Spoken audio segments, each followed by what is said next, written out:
What's going on, guys, and welcome back to another video. In this video I'm going to show you how we can build a Mad Libs game in Python. Now Mad Lib is a game where you enter a bunch of random words like verbs, nouns, colors, adjectives, and basically you take all of those words and put them into a story. Now over here I have a picture of a Mad Lib. Here you can enter an adjective, over here you can enter a noun, a plural noun, etc, etc, and when you have filled in all the empty spaces you'll be left with something like a story. Now that was a little introduction into what a Mad Lib is. So without further ado, let's build a Mad Lib. Now over here I've got this love poem that goes, roses are red, violets are blue, the world's more vibrant when I'm with you. Now this poem would make anyone blush, but I think we can mix it up a little and personalize it a bit. So this is how we're going to do it. We're going to have this poem in such a way that the user who is sending the poem can personalize it to their liking. So back to this poem. Instead of having the color red, we can have the user enter a color.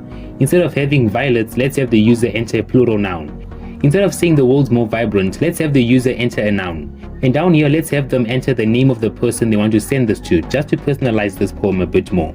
Cool, now that we know what we want to do, let's start modifying it. Let's start off by creating a variable and let's call it color. Let's set this variable equal to input, and in these parentheses, let's prompt the user to enter in a color. Next, we're going to create another variable, and this time we're going to call it plural noun. Let's set this variable to input, and in these parentheses, let's prompt the user to enter in a plural noun. We need another variable, and let's call it noun, and let's prompt the user to enter in a noun. Now we're going to create our last variable, and this time we're going to call it name, and for this one, we're going to prompt the user to enter the name of the person this poem is for. Now that we have our variables, it's time to integrate them with our poem. Over here, I'm going to have the color variable, and over here, I'm going to have the plural noun variable, and then I'm going to include this noun variable, and finally the name variable down here. Now that we have all our variables in place, we have our complete Mad Lib. Let's run the program to see what happens. The first thing it's asking us to do is enter in a color.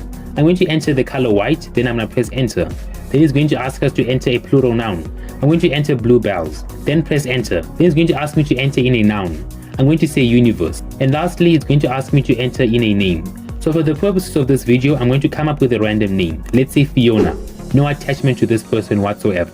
Now when I press enter, you'll see that down here it has rewritten our poem story. And now it says, roses are white, bluebells are blue, the universe is more vibrant when I'm with you, Fiona. And as you can see, it has taken an already good poem and personalized it using code. Now could we have gone and manually personalized this poem? Well, yes. But if we had hundreds of lines, it would have taken a really long time and the chances of us missing a line would be very high. But that's it from my side. Feel free to customize and personalize this poem to your liking. And if you enjoyed or found this video helpful in any way, shape or form, then consider leaving a like and subscribing. Turn on post notifications to be the first to know when I upload a new video. Also, if you have any constructive criticism or any questions or anything, comment them down below. And until next time, thanks for watching. Peace.